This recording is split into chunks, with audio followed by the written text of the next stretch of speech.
Obstruction. Annie entra un matin dans ma chambre toute surexcitée, ce qui me surprit car elle était plutôt d'un tempérament calme et réfléchi. « Habillez-vous vite, vous allez chez monsieur Lofrot. » Voyant ma stupéfaction, cependant, que je me pressais, elle me mit au courant. En entrant dans un magasin, je me suis trouvée face à face avec une camarade d'enfance, Gilberte Vernon, venue au Maroc pour affaires. Elle était chargée également d'un message pour un certain monsieur Lofrot, avec lequel elle avait un rendez-vous. Vous pouvez imaginer ma surprise quand j'ai entendu ce nom. J'ai aussitôt pensé à vous et fait part à Gilberte du plaisir qu'elle vous causerait en vous donnant l'adresse de cette personne. Elle m'a alors proposé de venir vous prendre ici à 11h.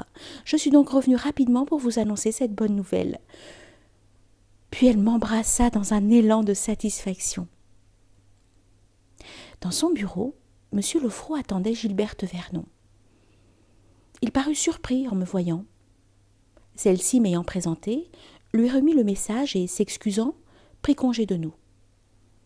Je restai seule en présence de ce personnage, lequel, manquant aux plus élémentaires règles de savoir-vivre, ne m'invita pas à m'asseoir. Je décidai d'en venir brièvement au fait. J'ai appris, monsieur, que vous avez épousé la fille de votre cheikh, et le but de ma visite est de connaître ce vénérable personnage. Monsieur Lofrot me toisa d'un air important, entendant jouir de ses prérogatives, et répondit sèchement. Ce cheikh appartient à un niveau supérieur auquel vous ne sauriez prétendre. Je vous conseille plutôt que de penser à une chose impossible, d'aller en Europe trouver un maître européen, qui est mon maître, lequel vous conviendrait mieux. Ces mots prononcés d'un ton doctoral déguisaient imperceptiblement ses pensées.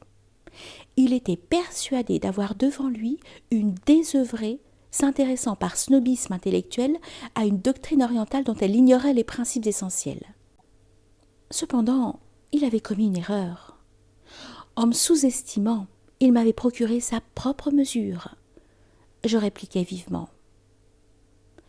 Ce que vous me dites est paradoxal et aussi absurde que si, nous trouvant dans une station thermale d'Europe, vous me renvoyez boire son eau en Afrique.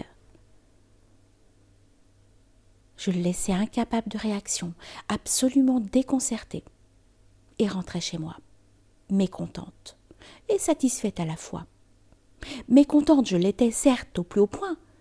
J'avais cru arriver au terme de mes peines, mais alors que j'avais pensé trouver une porte ouverte, celle-ci s'était brutalement fermée devant moi. Cependant, la satisfaction d'avoir remis cette personne à la place qui lui convenait était plus forte que ma déconvenue. Je restai des semaines sans parvenir à trouver une solution à mon problème. L'expérience de Fès avait été une leçon trop pénible pour que je m'en tienne pas compte. Je ne pouvais rien faire que me réfugier dans l'espoir d'une intervention de la Providence, qui ne m'avait jamais abandonnée dans les cas difficiles.